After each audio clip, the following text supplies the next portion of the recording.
thank God for people who bring us down a little bit to earth.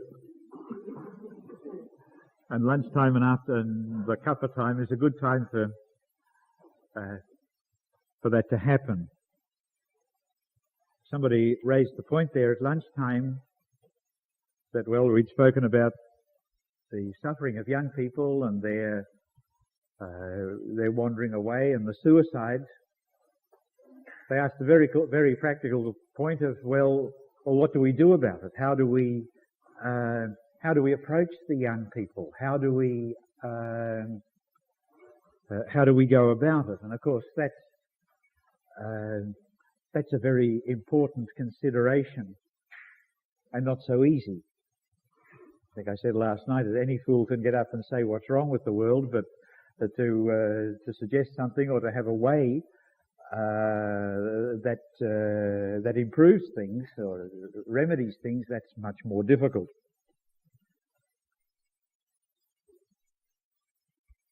I suppose we can't do much better than look at Jesus and the way Jesus went about, how he approached people.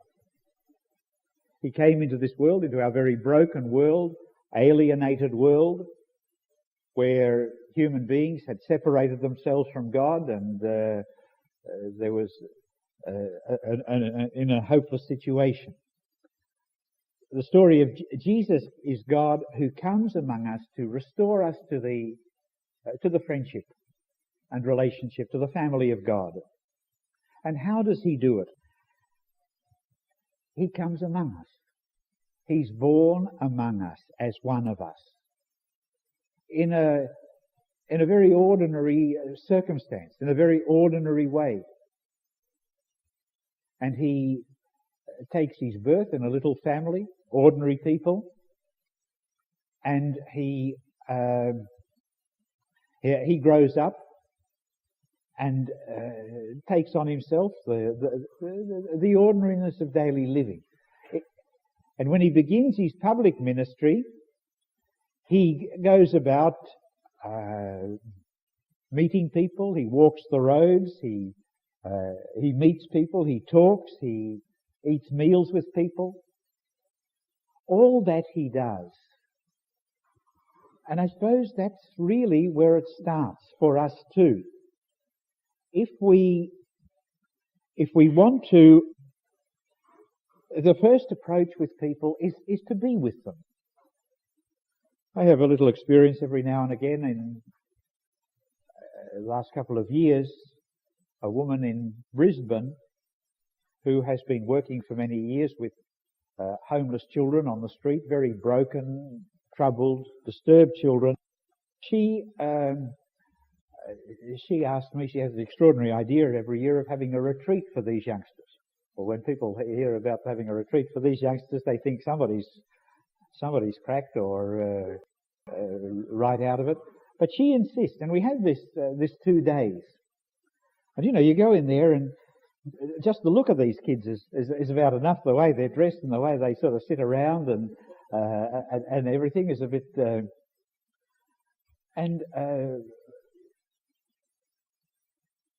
When I first got this job, I asked myself, well, what do I do? And I thought, well, what would Jesus do? Jesus sort of goes among people. He'd have a meal. He'd share a cup of tea. He'd just be there. And then when the time came to say something, he would say something. And this was something I think I learnt in India from the poor people. We want to help the poor. We want to feed them. We want to give medicine. We want to help them. And you go out after the poor, and you just can't go in and start. For one thing, you don't know where they are. And even when you do know when you are, some stranger comes in. They've got all sorts of needs and all sorts of problems, but they're just not going to sort of say, oh, well, we've been waiting for you and here you are. They're going to be a bit suspicious. Who are you? They've been conned by all sorts of people coming around, from politicians to people selling snake oil and all sorts of things. So, interestingly, the poor don't immediately accept what you're offering. They're careful. They've got a sort of a wisdom. They've been hurt too often and let down. And so in that work, when we would start to work in a new place, it takes quite some time before people are ready to accept you and nothing happens until they trust you a little bit. Often we would find, going with medicine, they'd even be suspicious of the medicine. What's in it? What are you, and all sorts of stories. Often the breakthrough would come when after quite some time somebody would take a few aspirins and their headache would go. Or somebody would get well. Then you'd be trusted. But before that relationship is established, it's useless coming in and talking to people. They're not going to accept what you say or what you do until they can trust you. And I noticed there in Brisbane with those youngsters, they'd known that Brother Andrew was coming and there was going to be talks and there was going to be a day of retreat. But they weren't about to sort of welcome and say, Brother Andrew, we've been waiting for you and come on, you talk and tell us and we're waiting to hear what you've got to say and all the rest. They head off to the pool table and they're playing pool or they're having a smoke or they're doing something or other, anything. And an important part of it was just sort of sitting around while they were playing pool and carrying on with all the things, just sitting there, not even talking, not saying anything necessarily. And then the time came for the talk and off you start off and they're not looking, studiously looking terribly disinterested. And then there's a meal and together. So part of that just being there and waiting and not pushing it too hard, not coming across too strongly, not pushing anything down people's throats. When the time came to give the talk, the lady who runs the place, she somehow amazingly got them to gather together and there was all sorts of things going on while you're talking. Somebody lights up a cigarette or there's a bit of a quarrel between a couple of them. But you keep on going. And I noticed there would be times when they would be listening. And interestingly, the time when they would be listening most was the time when I was speaking about their dignity and their value, their purpose, that they are special, the way they are created by God, the way the faculties they've got of mind and that they have a dignity and a destiny. And by the time we'd finished the 2 days, I was quite moved by the way in which when I was going, we ended up with a barbecue and all that. And just in their little way, not over effusive of course, how they would come and let you know that they'd appreciated the thing and appreciated your presence and your being with them. These are very troubled youngsters. They've been in jail, they've been on drugs, they're wounded and broken and have horrific stories in all sorts of ways. And yet that response. Second year I went back, some were still there, there'd been others had gone, and new ones. But rather funny, there was a boy there who I didn't think took any notice of anything that I said. And at one stage I'd raised the point, I said, we are lovable. And put the question, do you believe that you are lovable? And the previous year, this boy at the end of the whole thing, he made a little badge for himself and was walking around written on it, I am lovable. When I came back a year later, he said, the first thing he said to me, we're lovable. All that's pretty disorganized. There's no sort of formula to follow. what I feel that they picked up and what they were looking for was to see, did I really care for them? Did I accept them? Did I see that they were worth something? Or was I just coming to ram my program down their throat, or to get them on side, or to tell them what they should do or what they shouldn't? They needed to see that, and they were looking for that. And that's certainly, I had a great introduction because I came introduced by this wonderful woman and her co-workers who are totally dedicated to them, which doesn't mean they don't have a pretty rough time from those kids. But they do underneath all the exterior behaviour. And while we were there was one boy who had a bad time, and he went out and sort of, it blew up into a fight he had with someone in the middle of it all, and he stormed out and knocked the glass off a thing and smashed it as he walked out the door. And as he went out the front door, he ripped the letterbox off the stand, and he'd done that before. So it's. But in the midst of all that, there's the understanding that they are welcomed in that place. And I think I cashed in on that also, because I was introduced by and brought into it by this Gwen who runs it, and the whole thing.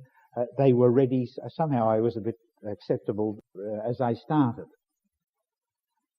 So we're talking here about very troubled children, but I wonder if it's not somehow the same with all young people and all of us. What's interesting is the way in which Mother Teresa is accepted by pretty well everybody. Young people, non-believing people, they accept her, and she comes across, she says things pretty strongly.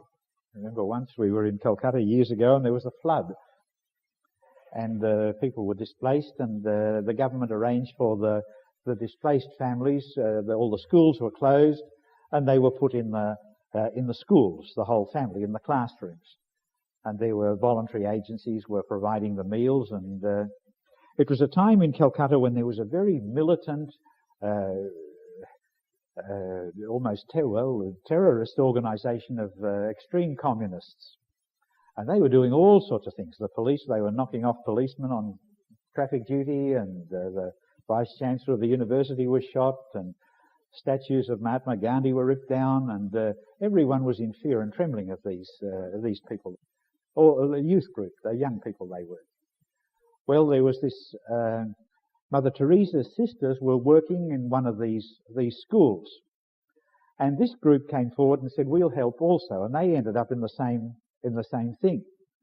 And these fellows had written up on the blackboard, red salute to Mao Zedong, and the freedom comes out of the barrel of a gun, and the revolution of the proletariat. All this is all over the blackboards, and red flags and all the rest. And Mother Teresa came one morning and was visiting the work, and these fellows were working side by side with her sisters.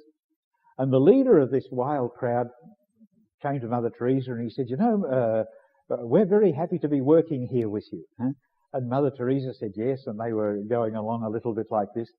And as she was going, Mother Teresa sort of wagged her finger at him and she said, and you just remember, we're doing all this for the love of God, she said. And he took it like a lamb. Huh?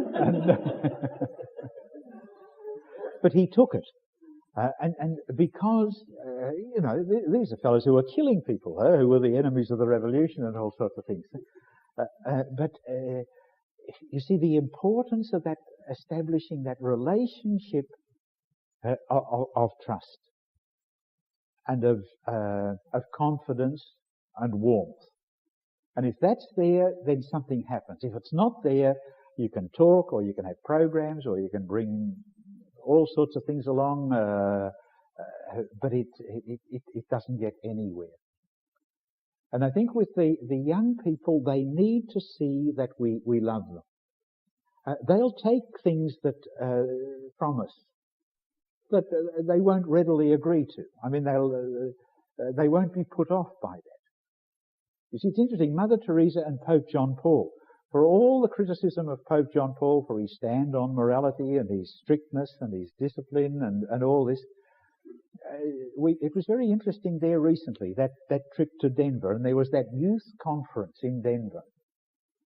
And I think there were 300,000 young people came for that.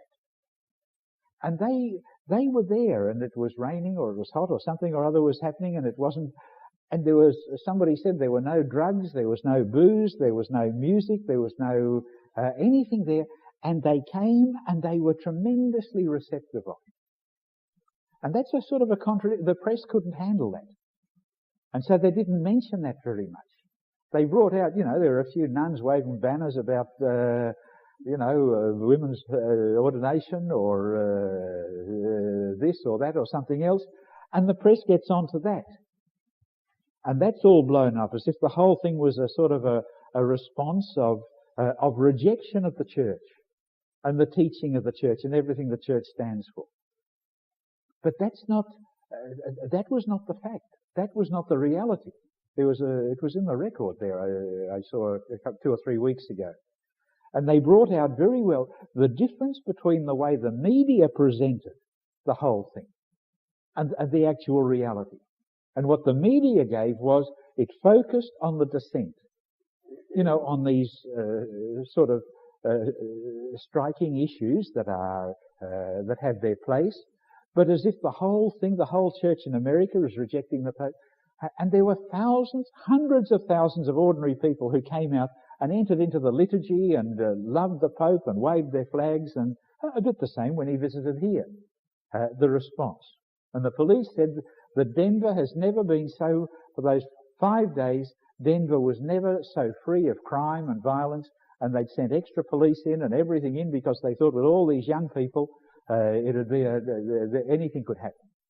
And at the end they said, we've never had it quieter here. And there was less crime in the city in those days when the Pope was there than is the normal thing. So this question of how to approach the young people, I think they need to know that they are loved. There was Archbishop Fulton Sheen, who was a great man some years ago, and many people came into the church through him, conversions. And somebody asked him once, what's the way to make converts? And Archbishop, who was a very brilliant man and wrote books and a great presenter on television in the early days of television, Fulton Sheen said there's 3 ways to conversions: kindness, kindness, and kindness. And there's a tremendous truth in it. I mean, it's the mistake sometimes that zealous people make. There are people in our church who've got the right answers. They're 100% correct on dogma and morality and the tradition of the church, 100% correct on it. The only thing, that they come across too rigidly, too harshly, and they end up turning people off and turning people away from the very cause that they're trying to attract us to. So if we're not kind, if people can't see that they're loved and attractive, they're not going to be influenced by us. On the contrary, they're going to turn against. And that's hard, especially with youngsters. Sometimes they can, say the obvious, they can be very difficult.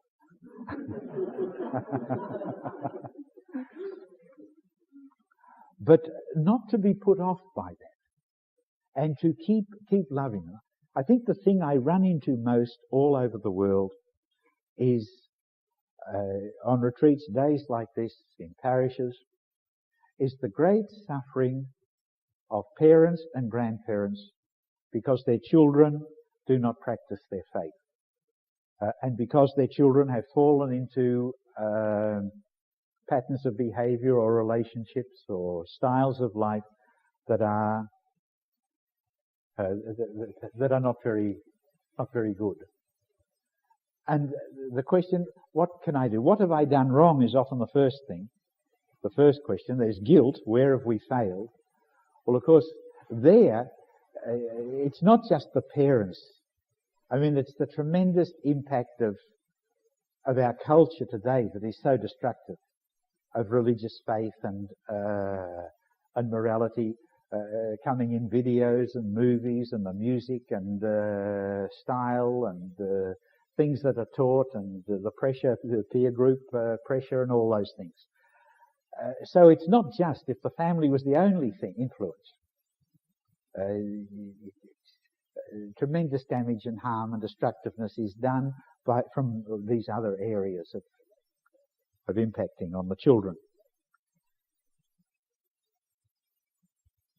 Then the question, what can we do?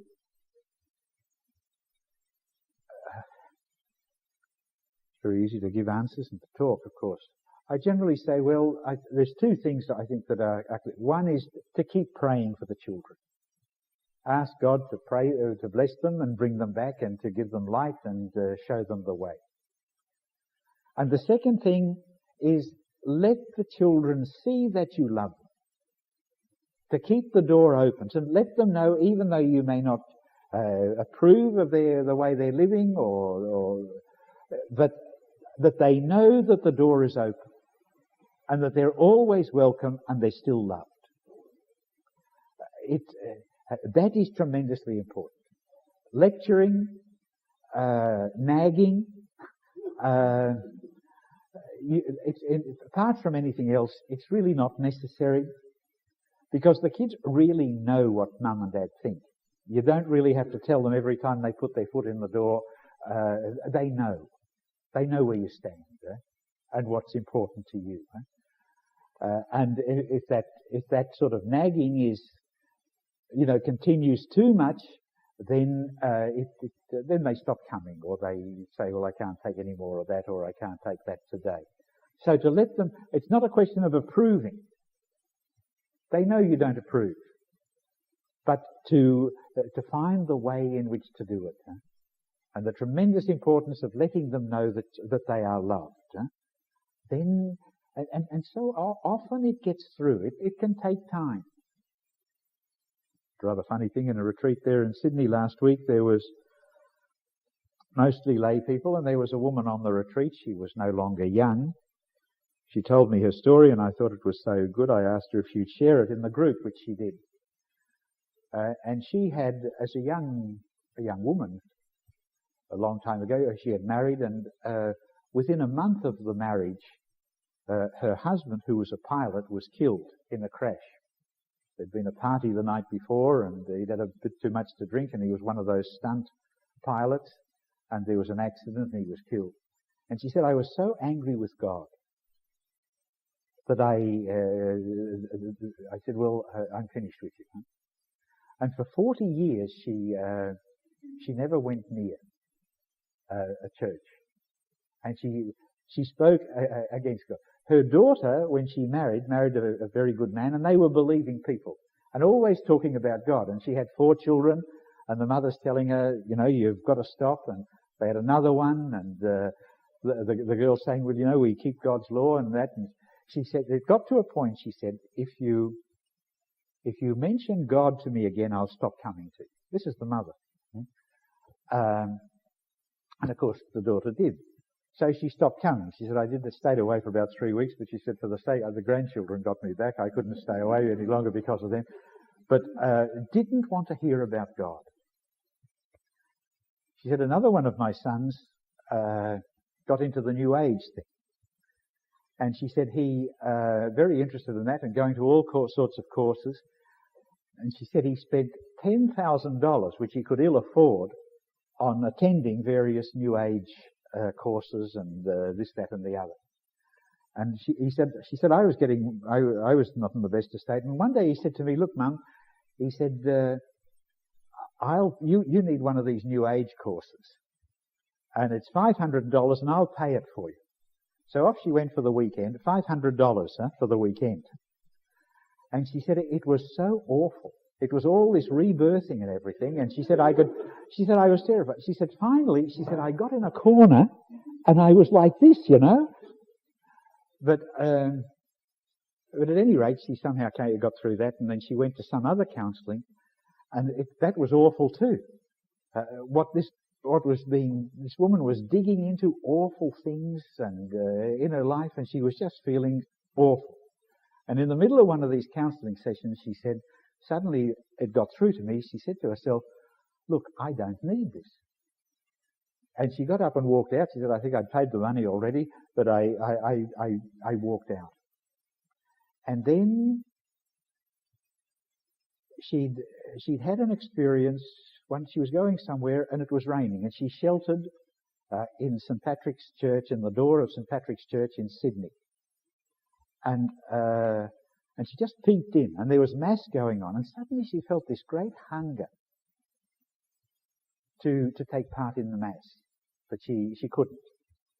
And that was the beginning, the whole thing. She came back, and it was our Blessed Mother, Our Lady, played a part in the whole thing, and she came back.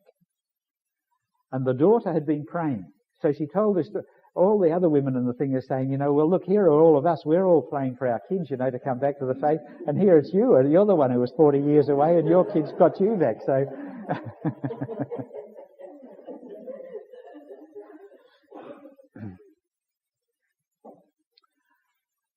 But again, that power of prayer, that kindness, that not shutting the door on anyone, and how important that is. And so I don't think there's any magic formulas for bringing the young people back, but they need to see. They need to see that they're loved, and they need to see that our faith means something to us. And I think that's a bit of a problem today in the church. You know, we have to face the fact that we are in very difficult times. That just as our society and our culture and our country is riddled with violence and confusion and despair and depression and suicide and drugs and breakdown and all these things, that's Australia today. There's no revelation in that. We have to be able to face that that's the way it is. And of course, our church is part of this world. And the church is affected by these things. Priests and nuns are affected by television also. I know priests and nuns who watch television all night. Huh? And they pick up the values. And when they watch television all night, they don't get up in the morning to pray. They're too tired. So prayer goes. And when prayer goes, well, you can forget the rest of the religious life or priesthood or anything. The most dangerous person in the world is a priest who does not pray. A priest who does not pray. Be terribly careful there. Because, you know, it's the old thing, if nature abhors a vacuum, nothing remains empty for long. If something's empty, something will come in. You know, if you clean your cupboards out at home and do it all and take a lot of trouble, if you're not careful, in no time, it's all back again. So, you know, whatever it is, nothing remains empty for very long. And so part of our big trouble in the church is we've got rid of so many wonderful things. And what takes its place? You know, something will come in. That story in the Gospel of the man who was possessed by demons, and our Lord tells the story, and the demons were cast out, and they wander around, and they come up and they find the house empty and swept. And they go off and tell other demons, and there's even more come in to this empty place, swept and clean and there, and take up their abode. And that's a bit what's happened in the church. You know, we've got rid of so many things. Yes, a bit of pruning, a bit of cutting away, that's always good, and that's been done. But what we fail to do, so much of the reform in the church and the renewal in the church, it's got rid of heavy stuff that was too rigid or perhaps too strict or too much without warmth and feeling. That's been thrown out, but it's been left empty. So what's come in? Matthew Fox has come in, and New Age stuff, and Marxism, and God knows what, all sorts of strange things have come in and taken that empty space,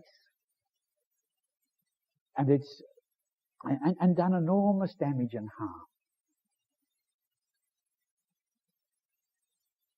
So that tremendous importance of prayer, and we see it with the young people. Religious education has sort of got impoverished and dropped many things, and so we see people and young people going to all sorts of strange gurus and cults and sects. Why have the sects and the cults, these awful people like that, what's his name, David Koresh, how can such people attract the family, the family, children of God and all that business, with all the awful things that go on there? You ask the question, how can people ever go near them? And one of the reasons is they're empty. There's nothing else. People can't stand to be walking around with an empty spirit, with an empty heart and empty soul. And these people are very, very clever to find the ones. Remember, there was in India, the Family of God years ago. They were praying all around India on young people. There were a lot of travellers and youngsters travelling. And they'd get sick. And there was a young chap staying with us in Calcutta. He'd gone to the south of India and he got jaundice, hepatitis, and he was miserable and he was just wanting to get back to Calcutta. And he was on the station in Madras, as miserable and homesick and in an awful state. And he said these people came up to him. And they were so nice. And saying, come along to our place, you can rest and warm and friendly, and there was a beautiful young girl among them, and all the thing was there. And he said, I had enough sense to know, he knew a little bit about these people. But they're there on these places to get people in, and they know when to approach people when they're lonely. They're all trained in it. Even the poor old Jehovah's Witnesses. They know, they've got their approach. They have certain leading points that they get onto, and they're well trained to know how to approach people. So with these, and when they find somebody empty, somebody sad, somebody lonely, somebody unloved, they're the people who are very vulnerable for cults and for sects and all these things. And perhaps we can learn a little bit for them. It's not much good approaching people when they're on top of everything, when they're doing well and they're happy and they're busy with all sorts of things. The time, when people are open is the time when they're feeling unloved, when they're feeling no one cares. If we can be there at that time, when they're miserable, when they're no good arguing with somebody when they're sort of on top of the world, and everything's under control. But we have to have the sensitivity to see the pain and the suffering, and to go to comfort and love, and to welcome, and to be there, just to be there at that time. And that is a time when people are open and appreciative. And perhaps this is where as church we have to learn this. To approach the ones who are suffering. We're more open to God, we're more open to faith when we're experiencing pain, our own need. That's why the great conversion movements in the church, they take place when people are in difficulties. All of us, when do we really start turning to God? When we're in trouble. When we can't, we've tried everything ourselves and we can't manage. And for us to be there humbly, and that involves often waiting.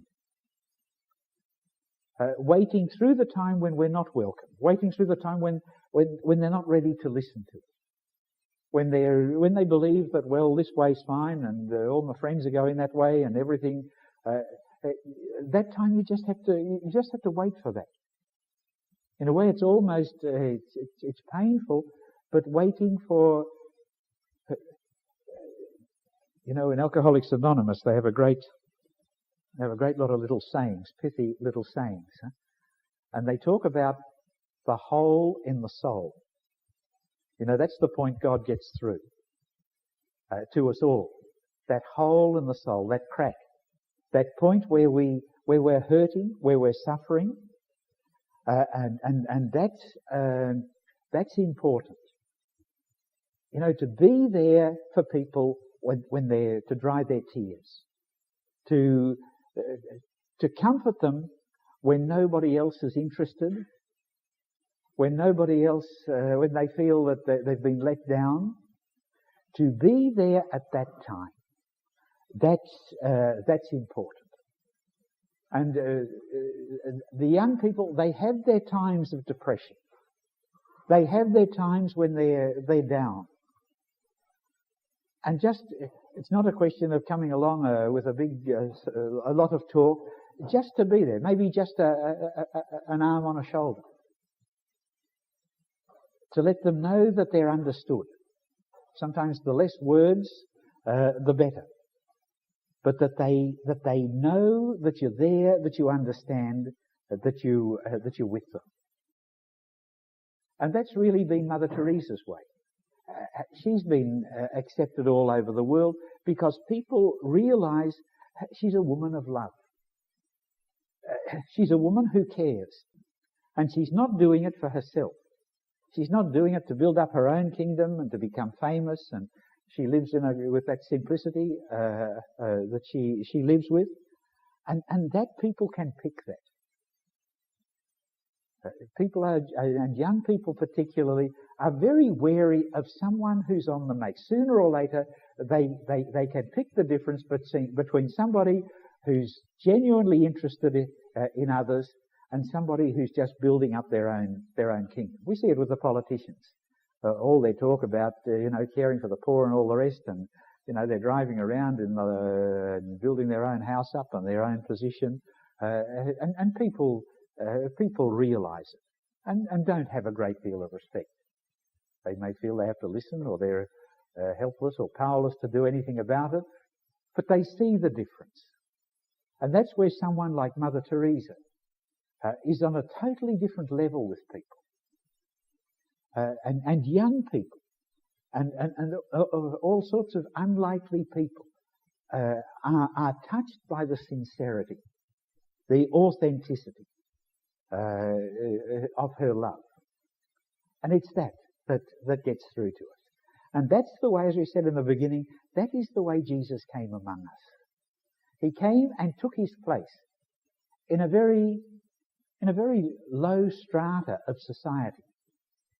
In fact, a lot couldn't accept him because he came in such littleness. They were looking for him to establish the kingdom in an earthly way. And when he said, "This is not the way I go," then they turned against him.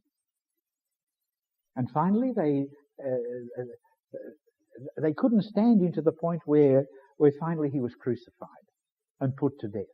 But Jesus, who was God with all the power of God and who could do miracles, he would never do miracles to get the crowd to follow him. Because he knew that wasn't worth anything. If people follow us because of what they get out of the whole thing, then that's not worth very much. Because as soon as someone comes along that offers something a bit better or a bit more, they'll go there. I remember a place in India where there were very poor people, and missionaries went among them, and these people one time they'd come to the Catholic Church, one time they'd go to the Protestant Church. And it all depended on who was offering more in the way of food and rice or clothes or whatever it was. And they played that game for years. But there was no depth of faith in that. And that happens all along the line. So we are called today to be genuine people and to love in a disinterested way. There are all the political groups out to win support. There are all the commercial interests out to win support. Even in many good causes. Many of our liberation causes, the women's liberation movement, the homosexual liberation movement, the Aboriginal liberation movement, justifiable causes in many ways. And yet, what goes awfully wrong in those things is that people get in there who are after power. And they're angry and they're after power. And manipulating, getting people worked up and do enormous harm. That's not the way. And in the end, it'll all come to nothing. That's sincerity. And people can pick sincerity. And perhaps Mother Teresa and Pope John Paul, who in many ways are speaking ways that are not popular and not fashionable and not current. And yet people, they may not follow them to the last T, but they are touched by it. We don't have to be afraid. It doesn't mean sort of compromising the truth. It doesn't mean ramming the truth down people's throats, but it means that it's not enough just to get up and talk the truth. If people don't believe that you love them and care for them and understand where they are and their struggle, they're not going to be impressed. They're not going to follow. But if they feel that you understand, then they don't expect you to do miracles. I remember once when I was a young seminarian in India, talking to a man in a village, a very poor man, who was telling me all his trouble. He didn't have a job and he had a number of children and they were in great difficulties. And he was telling me this story and I was sort of getting more and more upset and thinking, well, you know, what can I do? What have I got to do? And in those days we never had any money or never had anything, and no control over anything to give to anybody. And I said to this man, you know, I said, I'm not in a position where I can do anything. He said, I know that. He said, just listen to me. And that was all he wanted. And he was a man, it was a question of food and basic things that he needed. And and that very often is the thing. Just listen to me. And that listening and understanding and accepting and not rejecting.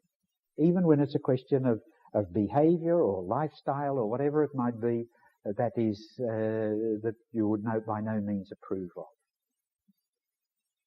And there, the example of Jesus again, he walks with people.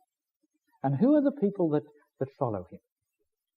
Jesus was rejected by the religious authorities, the scribes, the Pharisees, the chief priests. They crucified. The ones that Jesus got through to were the publicans and the tax collectors and the sinners and the broken and the lepers and the blind beggars and the paralyzed, the poorest of the poor, the broken, the helpless one. They accepted him. In fact, he was often accused, why is he always eating and drinking with these publicans and tax collectors and riffraff? But that was where Jesus was. The others wouldn't have a bar of it. And so it's that today we have many broken people. I think the church has a tremendous apostolic evangelistic opportunity because there is so much pain, because there is so much suffering and brokenness and hurt and depression.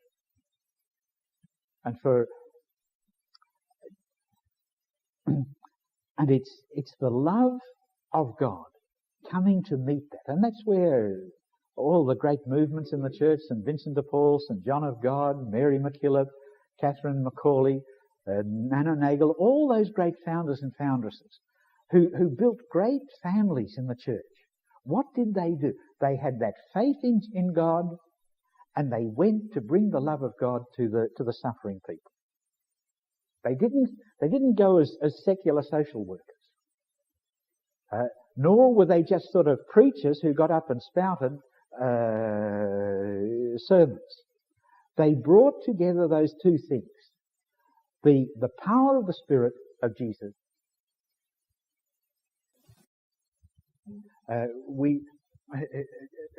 So we go as sort of appendages of some social organisation or the political organisation or the Red Cross or something or other. All have their valid place, but we are something different from that. And not to be... Mother Teresa will always speak about God and God's love. As we saw there, even to let Marxist fellow. And that we somehow that has at least ourselves, that we believe in our faith, that we are alive and on fire with our faith. You see, who's going to just listen to the sermons and the homilies that we so often get, and the religious education and the teaching? There's nothing there to get enthusiastic about. There's nothing there that is challenging. It could be the same thing could be said by someone on the television, or the candidate for the elections, or it's not good enough. So people aren't going to follow. Why don't people join religious orders today? It's me, really, because I just have another little booklet in the press that'll be out within a month. And the title of that little booklet, I've given it, Catholics Connected or Disconnected, with a question. And I think that question, that point of being connected or disconnected, is very, very vital.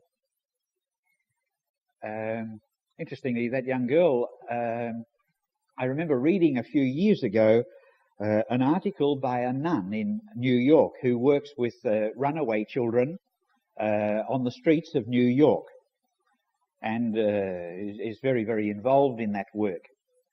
And she referred to them as disconnected kids, that they have become disconnected from so much that is important and valuable. Often it goes back into the home, into the family, where the parents themselves somehow might have been disconnected. Disconnected from what? Well, I suppose ultimately it's a question of being connected with the living God. And where that connection is there, then life flows. Anything that's disconnected does not function. The electricity or the water supply or the gas or the telephone, whatever it is, if something becomes disconnected, it stops. It does not function. And there's a great deal of disconnection in our world today. I suppose things have gone so fast and changed so fast that we speak at times about being uprooted. And that leaves people suffering greatly. Last month I was in Korea, and I was talking to one of the brothers there. He's a keen young man and very much part of his country and doing great work. And he was saying, we Koreans today, he gave the example that is used around Asia a little bit. He said, we Koreans today, we call ourselves bananas. We are yellow on the outside and we are white on the inside. We are, our culture, our colour, everything is one thing on the outside. But on the inside, there's such a Western influence, such a modern influence. On the inside, we are white. And I was listening to someone on the radio the other day from another part of Asia who said the same thing.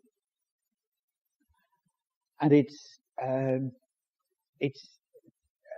this young brother was saying it's terribly painful. Things have changed so quickly in Korea in a very short time. There's been enormous economic development, industrial, technological development. Korea has become one. We saw it, I suppose, when the Olympic Games were there in Seoul a few years ago. It's one. We've got Hyundai cars running around here. And Korea has become one of the very powerful, sophisticated, industrial, technological countries and societies in the world. And Korea was a very traditional society. It has an old culture. It's preserved that culture in literature, in poetry, in dress, in style, in the understanding of life. We started in Korea. I first went there. It was 1976. And we started, and I spent quite a lot of time there. That's not yet 20 years ago. It's amazing the change in 20 years. I can see that. I remember at that time, in 1976, we were searching for the work that the brothers would do, and somebody sent us along to a Catholic doctor, a psychiatrist, and I remember him saying at that time, speaking again of this tremendous rate of change, cultural change in Korea. And he said, we are swept away with it, and we don't know what we are. And this was a man, a professional man, a psychiatrist who qualified. He was a Catholic. He said, I feel it myself. He said, I don't know what I am sometimes. And we're coping with all these tremendous things of the media and of technology and mass communication and the tremendous speed and pace and power in modern life. And he said, we don't know what we are. And this young brother was saying, today even the young people who didn't really, didn't experience that more traditional culture, at least in the way that the previous generation did, he said, young people are finding it terribly difficult. You know, when young people are talking about the pain of the speed of cultural change, and that's Korea. It's the same in India. It's the same in Africa. There's a video of Jean Vanier where he speaks of the same thing a little bit. And he tells how he was in Egypt, in Cairo, in very awful slums there. Very traditional Muslim society and culture. But he said every little house has the television antenna. And they're all there watching. And he said, what are they watching? American movies, Hollywood. And the conflict between that very traditional, rigid Muslim culture and society and lifestyle and all that's coming out of Hollywood. He says, what is that doing to people? Their values, their understanding, their identity. And there, at least in Egypt, the Muslim religion is held very strongly. It's protected, it's preserved, it has a very strong grip. So that as they face it, at least they've got something. If we come to ourselves in our Western society, we've got all this tremendous pressure of ideas and philosophies and music and entertainment and values and lifestyles that is coming continually to the younger generation. But unlike the Muslims, the grip of traditional religion has been loosened very, very greatly. So that young people, to a large extent, don't know their own culture.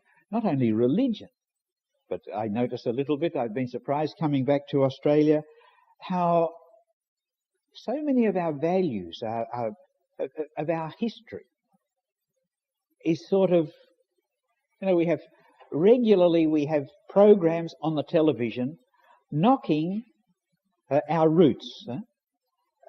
You know, our roots are not very, they don't come out of saints and angels, so we're very rough and mistakes have been made and there are injustices. That's all part of our history. But it's our story. You know, the pioneers, the explorers, the early settlers, the heroes that we had in the land, Gallipoli, the ones who built this country, somehow systematically all that has been knocked. And do we have any heroes that one could admire and identify with? So A bit like people there, like those young Koreans, and Korean people are experiencing it in many other parts of the world. That feeling of being, what am I? Where do I come from? And that being disconnected. It's an awful feeling. I suppose in psychiatric treatment, one of the great things is that an important part of treatment is to help people to go back and remember their story, even if it's painful, to remember it and somehow to accept it. And by denying it or being ignorant of it or being in illusion about it, leaves one somehow without their feet on the ground. And that's interesting to see with our own Aboriginal people who've been very disoriented and with all their history and suffered greatly. One thing very clear there is a strong movement where they want to go back and rediscover their own story. And that you see that there was that thing in America a few years ago, Roots, where the black people who had lost their culture in the whole slave movement, and in how there that was that to go back to roots. One can't go back. One can't sort of restructure the world the way it was or rebuild it the way it was.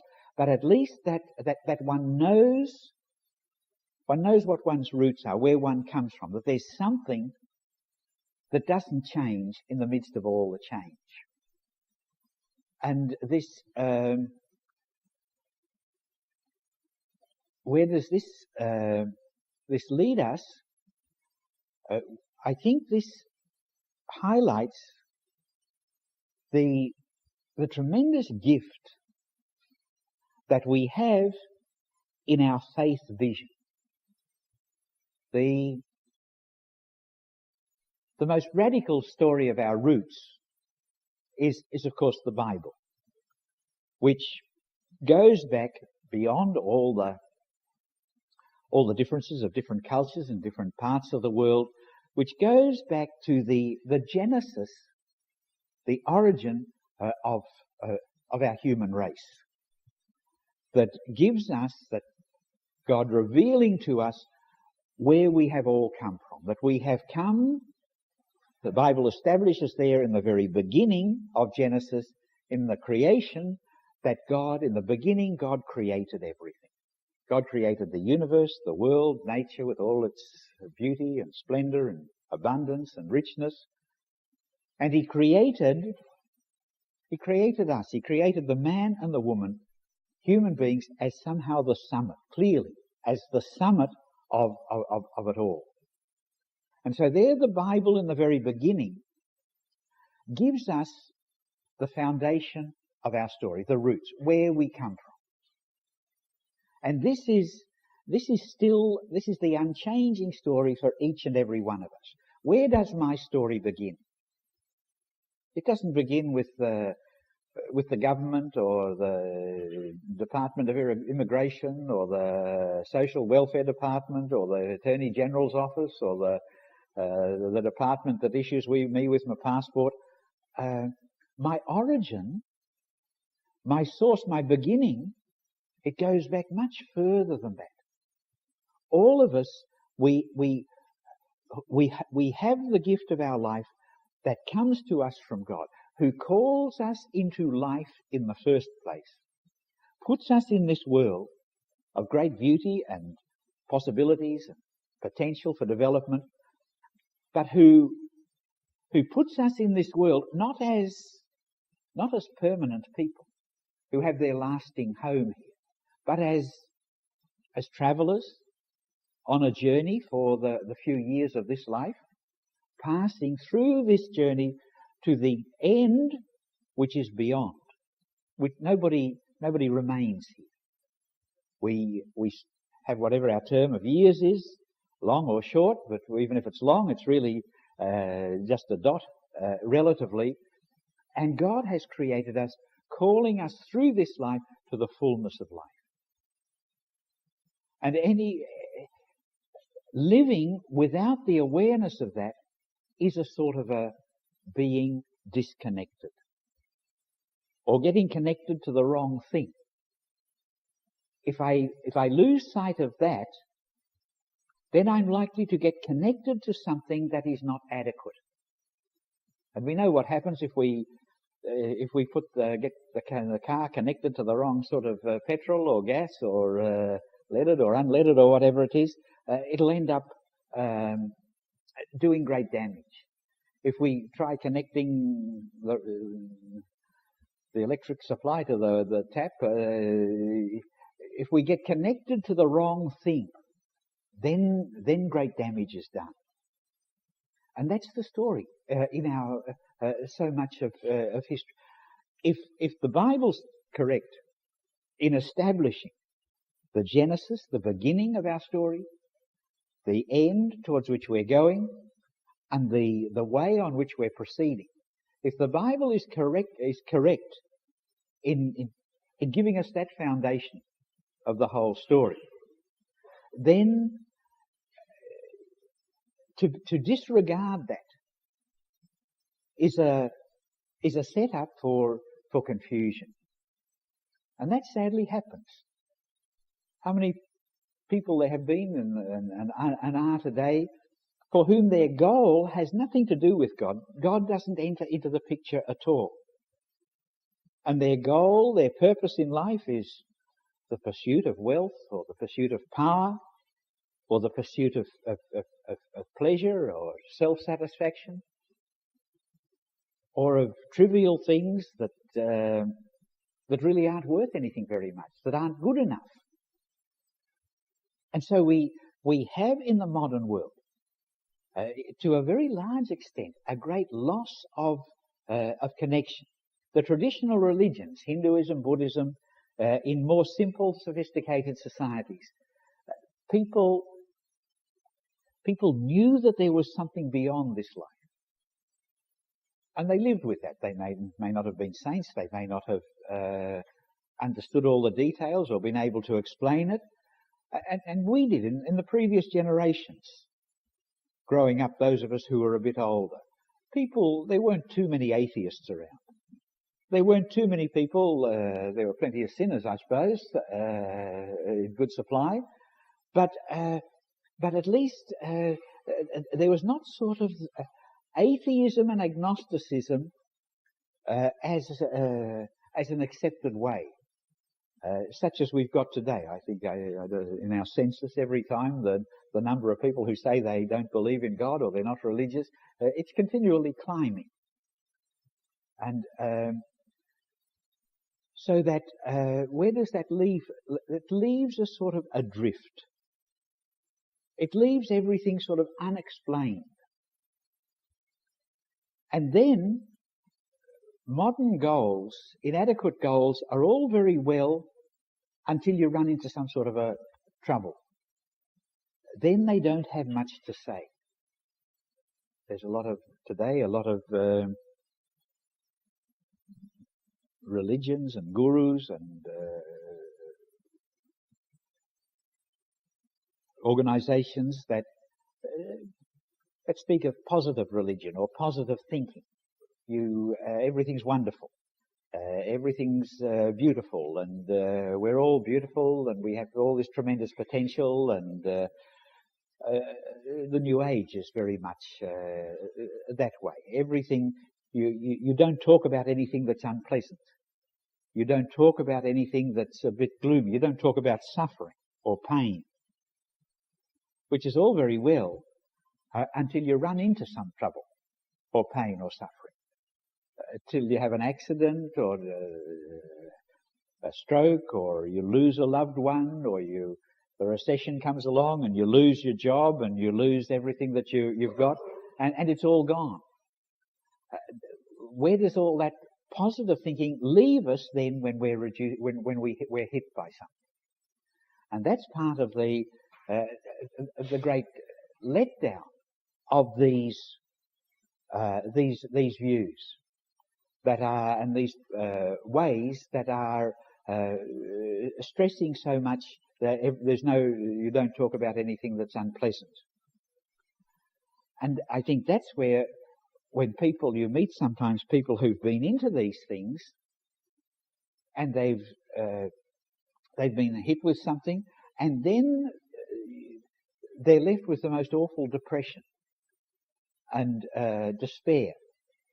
And the question we started off with there with the number of suicides that there are today among young people in Australia.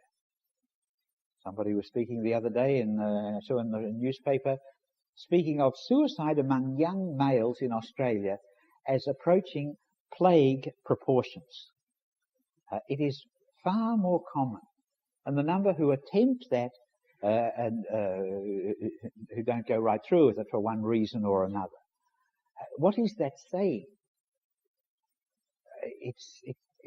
That's coming from something very seriously lacking and amiss in the satisfaction, in the fulfillment, in the peace, in the harmony, in the security that they are experiencing. And I think that's where we're called to go back and to connect with something that's trustworthy and reliable. And this is where the religious issue is tremendously vital in our society, in our culture.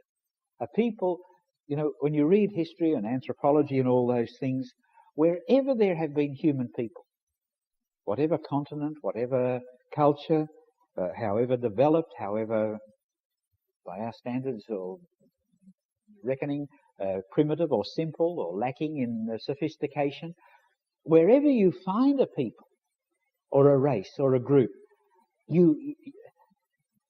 there are no atheists. There are no atheistic tribes or cultures. They all have an idea of a God, of a transcendent, of one who is beyond, towards whom they can look, towards whom they have respect, before whom they realize that they have to tread with reverence, to tread with care. It's left to our day to have atheism as a sort of a professed way of life. And I suppose when one, probably it was Europe, I'd imagine, that was first and most powerfully affected by this. And Europe, which was for hundreds of years, very Christian and religious, and all the cathedrals and all the buildings and all the roots of European society are so tied in with, you don't find a city in Europe without its cathedral and its monasteries and religious art and Christian art at the heart of it so much. And it's, I suppose, with the French Revolution and things over 200 years ago, there was this steady attack of anti-religion, anti-God, anti-church, anti-Christian. And it entered very much into thinking and education and universities and writing and politics. And to a very large extent, Europe has been de-Christianized. And Europe has given birth to, in the same time, in this century particularly, Europe has given birth to one cruel, harsh, heartless system of government and philosophies after the other. A people without God becomes a very hard people, a very cruel people. And that, what I really want to get around to saying here is that, and bringing out, is the relevance of our religious faith to the quality of life in the society and culture in which we live. That a people for whom, or a person for whom there is nothing sacred, is a person that's very vulnerable to being manipulated and used by others, very gullible. And surely one of the things in our society, it's if you listen to the radio and the commentators, sometimes it's quite amazing. I find, and I'm no superior brain, but some of the extraordinary views and ideas that are proposed, that are pretty disastrous, extraordinary lengths, and we find ourselves now in our culture more and more importance is being given in our society to all sorts of strange things, tarot cards and astronomy and clairvoyance and all sorts of things that were rejected ages ago as being superstitious and repressive and holding back and anti-intellectual. And now we come back, these things, just read in the Saturday newspaper. All the advertisements for courses on this and courses on that, clairvoyance, reading the future, gods and goddesses being dug up, and very, very strange things. And that were oppressive to the human spirit years ago. Witches have come in a big way now. They're very in things now, witches.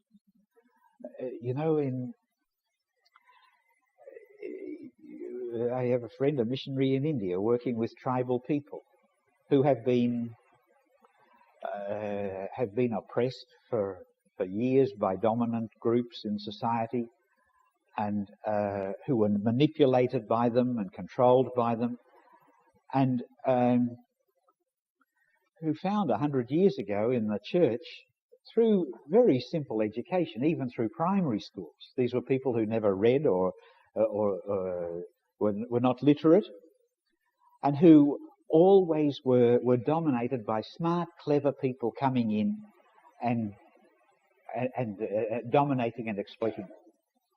And when the church came, one of the first works of the church was to open very simple primary schools.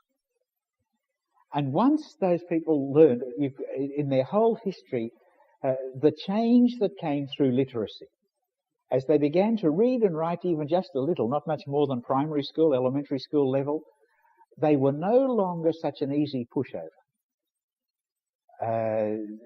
They began to get new ideas. They had a confidence to stand on their own feet. But one of the things in one of the big struggles over the years, these people had a terrible fear of witches and witchcraft. And awful things were done on both sides of the whole thing.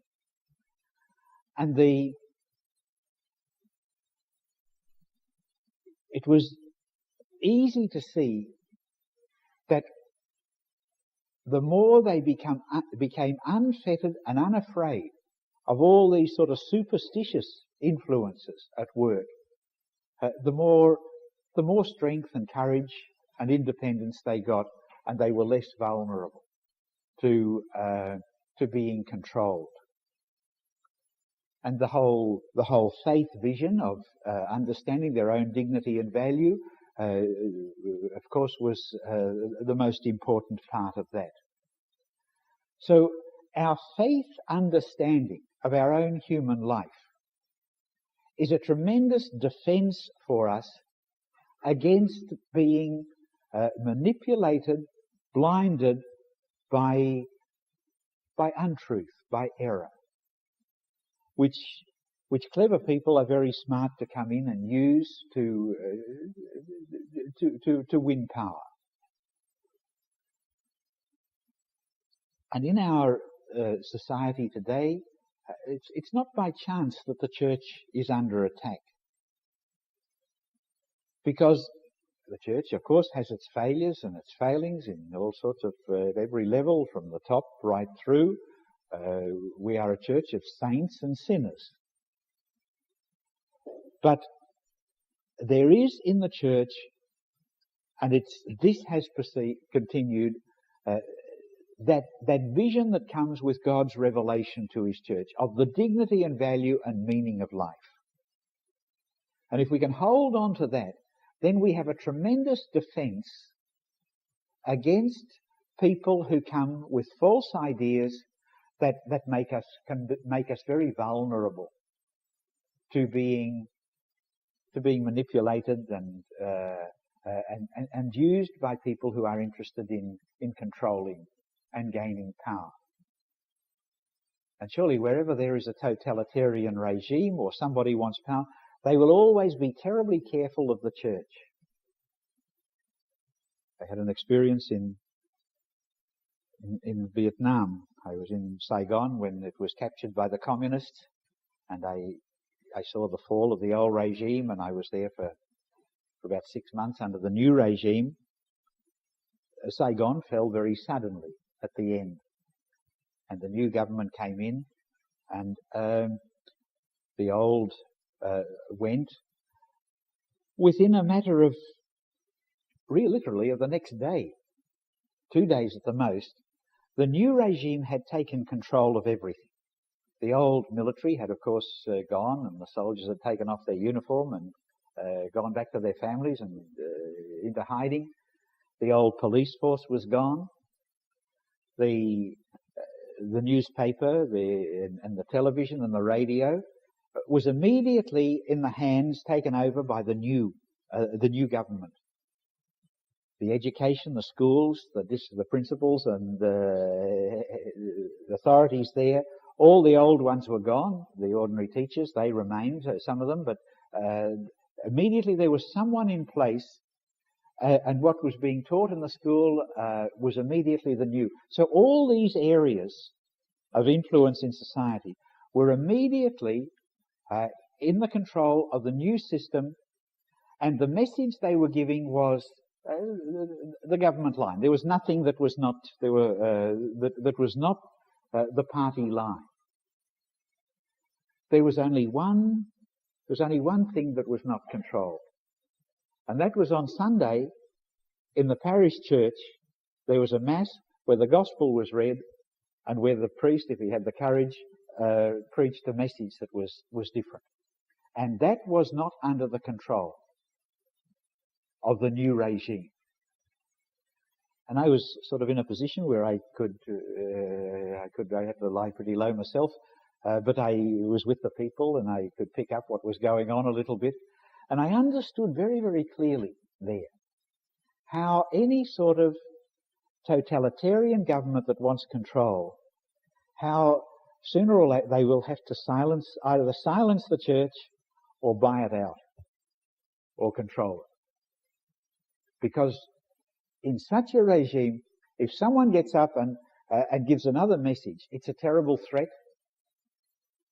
G.K. Chesterton wrote a little book in the 1930s on the economic system, and he was talking about the monopolies, the businesses that come in and take control of everything.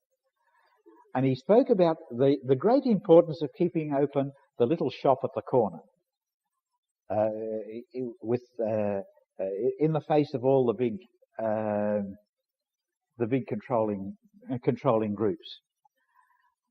And he said, if we just keep one open here and there, and he gave the example. He said, if there's a place with 100 doors and they're all closed, if you can just keep one door open, it's no longer a prison. And that's a thought for us. Where so much is controlled. If you try to get anything into the press or the media or the newspaper, it's pretty hard. They don't. If it doesn't agree with their policy, it's terribly hard to get anything into the press that is not in agreement or just echoing the policy of the powers that be. And this is the importance of keeping that one door open. The importance of people who keep alive their faith vision, and who simply don't go along with all the trendy things or all the what the media presents or what the government presents or the powers that be present.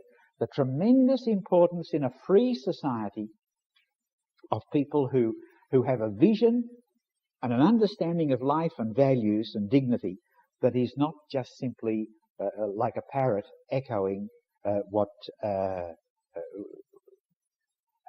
this freedom our gospel gives us. The church is often accused of being unfree and dominating, and sometimes in some details it can be that way. But what the church presents, what the Bible presents to us, is an understanding of our human life, the meaning of life, the purpose of life, behavior, morals. That's why the church will always be somehow in contradiction and will be a threat to power people. And we see that today. The Pope and popes in this century, they've got up one after the other and they've presented a teaching on morality and human dignity and the value of life and moral behavior and justice and truth and the vision of man. They've got up and presented this running against the current trend.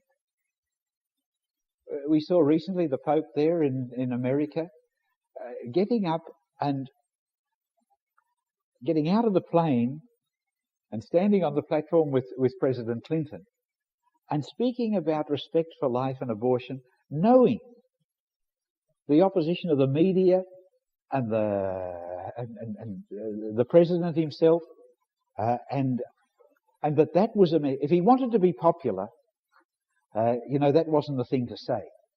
If he wanted to be well received, he should never have said that. And yet he did it. And as somebody said, the church and truth, it can't be a question of wanting popularity. And there are times when we have to stand up and speak the truth, even when we're going to suffer. That's what the martyrs, I suppose, did what the martyrs do. They witness to the truth in the face of popularity and being well received, even to paying the price for it. So I think we could perhaps stop there for now, just to remind ourselves that all of us are called to be people who live by the truth, who take our truth and have the courage to live by it. And that witness of truth is tremendously important. It's not as if our society is in a healthy state. We have enormous social problems.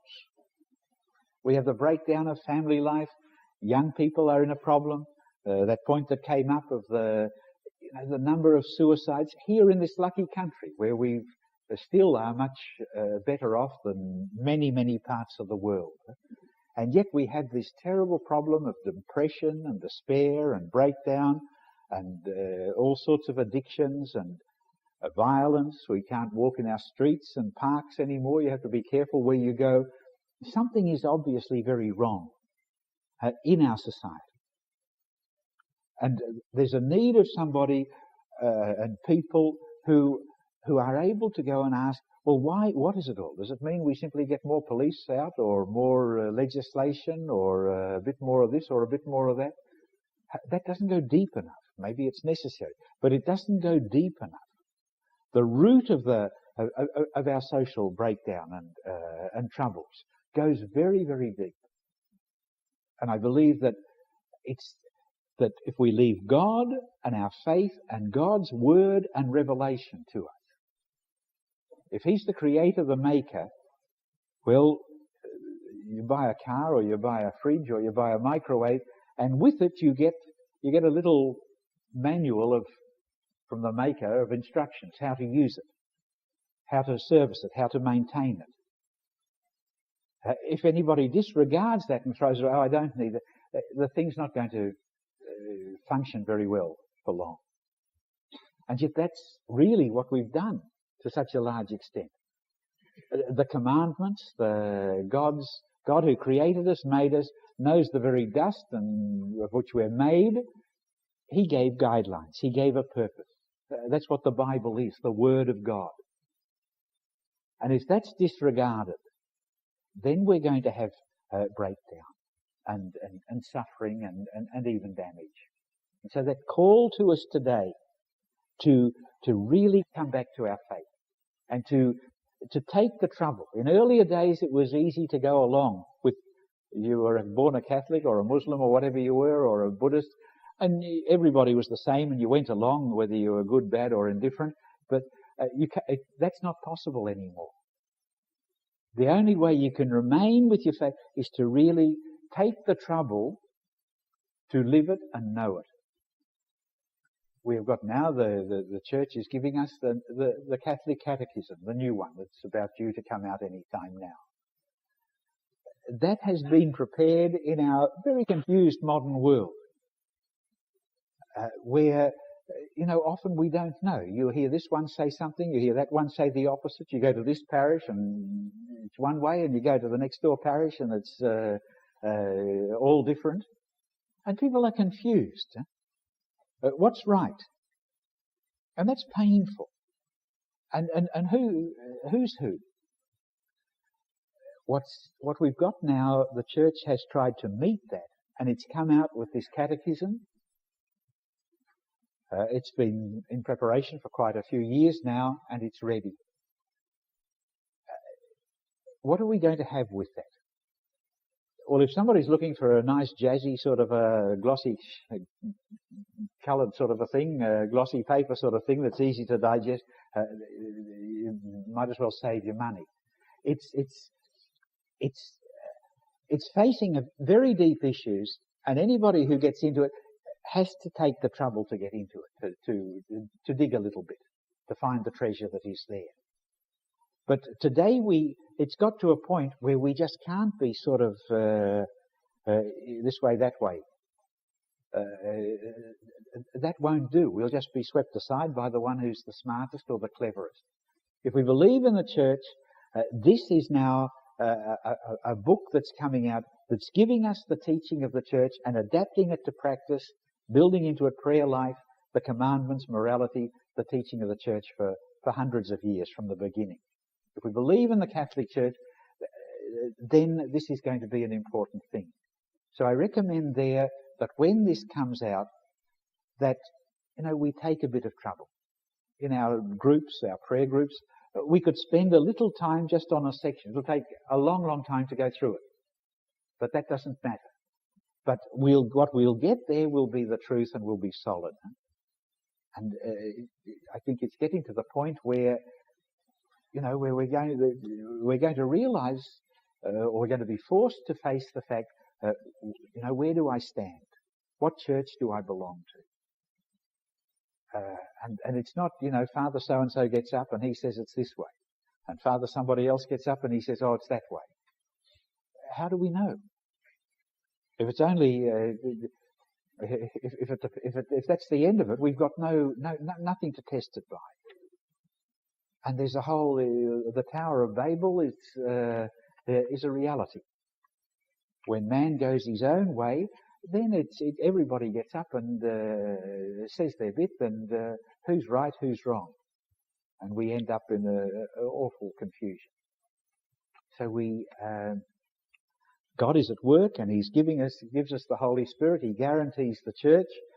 We have the Word of God, but we have to really not just let ourselves be swept along by what is trendy, or what is the latest or view or book or whatever it is, that's something that we can really trust. And that means looking into it. It's not, we have to believe in order to accept, and then to pray that we may really listen to God's Spirit and know His way. I think